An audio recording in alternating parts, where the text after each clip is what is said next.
আর নাহমাদু অনুসাল্লি আল্লাহ রাসূলিল কারীম আম্মা বাদ।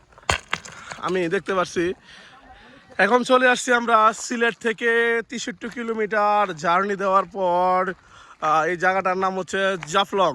আমাদের সাথে আছেন জুয়েল মরল সাহেব, সেলিম মরল আর হচ্ছে আরিফ। এটি একটি মল লাগলে মরে যায় আমরা ফাইতে না। তারপরে দেখেন পাথর শয়তানের গায়ে নিক্ষেপ করছে, মক্কা মদিনাতে যায় আমরা নিক্ষেপ করতে পারলাম না। আমরা এই জায়গায় মনের শয়তান দূর করলাম। দেখতে পাচ্ছেন আমরা আশেপাশে যদি দেখাই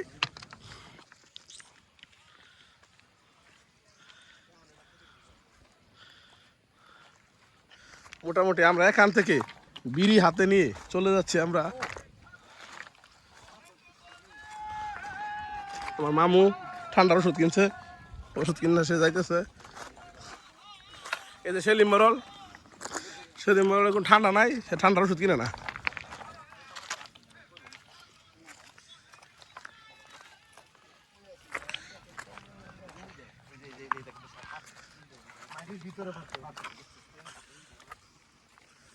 পাথর দূরে তো দেখা নাই, পাথর অভাব নাই।